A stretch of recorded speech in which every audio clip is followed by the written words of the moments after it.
Ito ang kwento ng isinumpang si Ballerina Cappuccina. Sa isang payapa at liblib na nayon ay naninirahan ang isang batang babae na nagngangalang Olivia. Ang batang ito ay nangangarap na balang araw ay maging isang magaling na ballerina. Si Olivia ay anak ng isang nananahi sa nayon na iyon. Isang napakagandang umaga ay namamasyal ang mag-ina sa bayan. Habang namamasyal, ay naraanan nila ang isang tindahan ng mga damit. Doon ay nakitang muli ni Olivia ang kanyang minimithing sapatos na pang-balerina. Ina, nais ko pong magkaroon ng bagong sapatos. Sira-sira na po kasi ang aking lumang sapatos na ginagamit ko sa aking pagsasayaw. Baka maaari niyo po akong bilhan sa aking kaarawan. O sige anak, gagawan ko ng paraan. O paano? Mauna na muna ako sa'yo. Bibili pa ako ng tela sa bayan. Iha, maaari bang makahingi ng kaunting barya o pagkain mula sa'yo? Mukhang napakabait mong bata. Siguradong pinagmamalaki ka nung iyong ina. Naku, hindi po. Hindi ko po siya ina. Isa po siya sa mga tagapagsilbi sa amin. Subalit, ang hindi magandang katangian ng bata ay parati niyang itinatanggi ang kanyang ina dahil nahihiya siya sa kanilang kahirapan. Dumating na nga ang kaarawan ni Olivia. Maligayang kaarawan anak. Sana'y nagustuhan mo ang munting handog ko para sa'yo. Wow! Ang ganda naman yan, ina. At mukhang masarap. Nasasabik tuloy akong kumain. Naghanda ng kaunti ang ina ni Olivia at ipinagtahi siya ng damit upang regalo sa kanyang kaarawan. Natuwa naman ang batang balerina sa munting handog ng kanyang ina. Iniabot ng ina ang kanyang regalo para sa anak. Inaasahan naman ni Olivia ang pangakong sapatos na regalo ng kanyang ina sa kanyang kaarawan. Dali-dali itong binuksan ng batang balerina. Ngunit, bumungad sa kanyang isang lumang sapatos. Patawarin mo ako anak. Ayan lang ang nakayanan ko. Wala akong sapat na pera upang bilhin ng bagong sapatos na gusto mo. Hindi na napigilan ng matandang ina ang maluha dahil hindi niya maibigay ang pangarap na sapatos ng kanyang anak. Subalit, hindi na nakayanan ng batang balerina ang kanyang emosyon at nilisan ang kanilang tirahan. Nagpakalayo-layo ang batang balerina upang maibsan ang sama ng kanyang loob.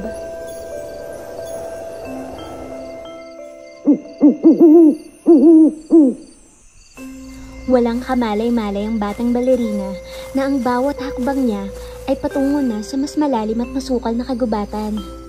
Natauhan si Olivia at napansin na tila ba hindi na siya pamilyar sa lugar na kanyang tinatahak. Anong tunog na yun? Bahagyang nakaramdam ng takot ang bata at dali-dali itong tumakbo upang hanapin ang daan palabas ng kagubatan. Ngunit, isang sandali ang hindi niya inaasahan.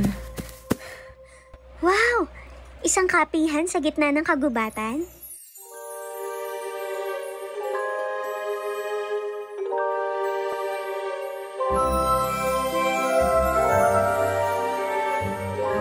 Sa gitna ng matatayog na puno, lumitaw ang isang maliwalas na bahay kapihan.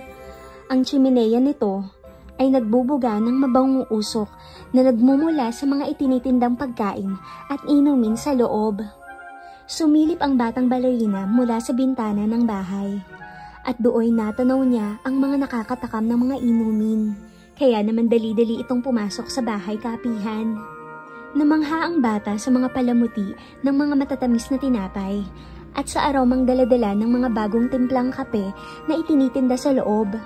Patuloy lang sa pagmamasid ang bata. Bahagyang kumalam ang kanyang sikmura at natakam sa matatamis na tinapay na nakahain sa lamesa. Inakala ng bata na walang tao sa lugar. Kaya naman, hindi na niya napigilan ang kanyang sarili na tumikim ng matatamis na tinapay. Baka gusto mo ng panulam. Mukhang nagustuhan mo yata ang pagkain na kahain sa lamesa. Bueno, umarito ka. Para sa iyong mga yan. O heto, at tikman mo ang pinakamasarap na kape sa bahay kapihan ko. Ang tawag sa kaping ito ay cappuccino. Cappuccino? Teka, mukhang sa paninamit mo ay isang ballerina, tama ba? Naku, gano'n na nga po. Pinapangarap ko rin pong maging isang sikat na balerina balang araw. Ganun ba? Huwag kang mag-alala. Matutupad ang iyong kahilingan. Siya nga pala, tikman mo ang pinakamasarap na cappuccino dito sa buong syudad. Ang cappuccino ay isang tinuming kape na ginawa gamit ang espresso, pinasingaw ang gatas at pinabula ang gatas. Ang sarap naman ito. Salamat po.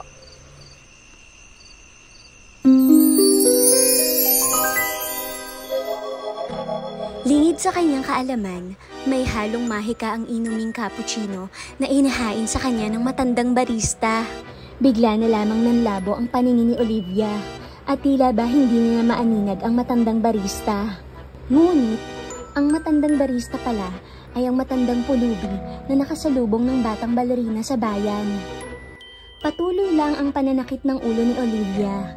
Tila ba hindi na niya kayang sakit na kanyang nararamdaman. Kasabay nito ang pagkalat ng mga usok sa paligid.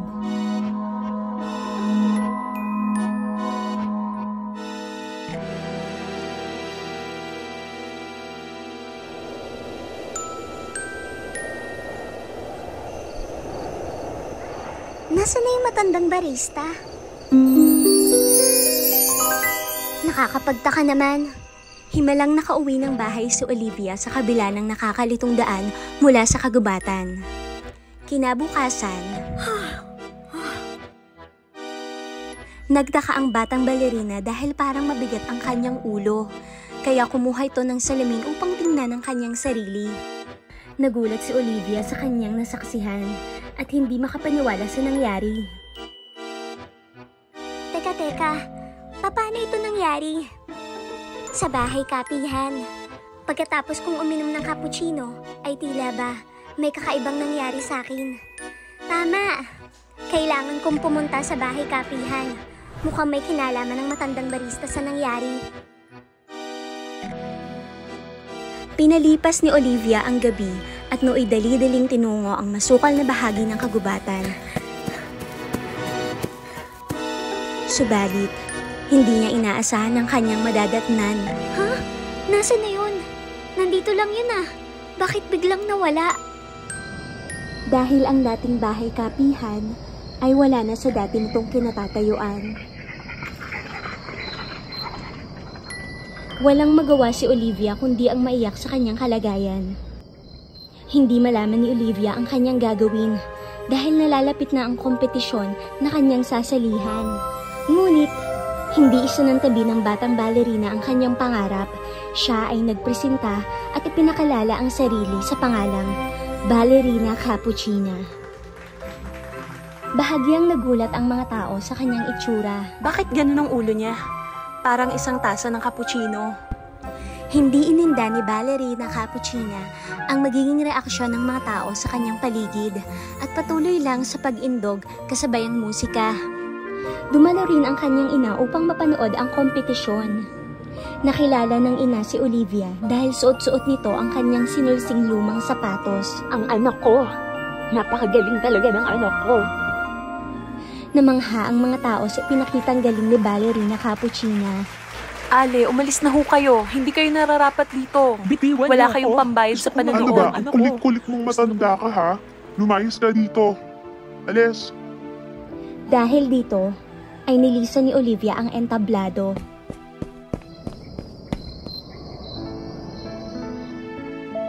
Inay, patawarin mo ako sa hindi magandang asal na ipinakita ko sa'yo.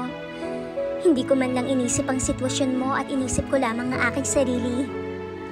Hindi pala kasikatan ng aking kayamanan, kundi ikaw, Inay. Ikaw ang pinakamahalagang kayamanan para sa akin.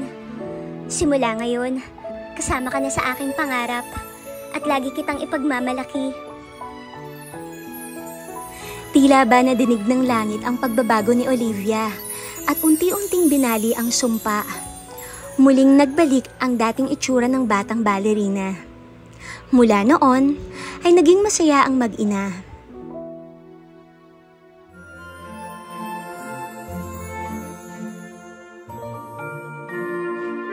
Salamat nga pala sa iniregalo niyong sapatos. Iingatan ko po ito, Ina. Tuluyan nang nagbago ang batang si Olivia at ipinagpatuloy lang na tuparin ang kanyang pinapangarap na maging isang magaling na ballerina. At ang batang minsan nagkaroon ng ulo na gawa sa cappuccino, ngayon ay masaya na silang namumuhay ng kanyang ina. Sana ay may natutunan kayo sa aking maikling kwento. Ang kwentong ito ay hindi orihinal na kwento, kundi sa sariling version at direksyon ni Kiara Denise Gozo. Kung nagustuhan mo ang video na ito, mag-subscribe ka na sa channel ko at i-click ang bell button para lagi kang updated sa bago kong uploads. Hanggang sa muli mga kaibigan!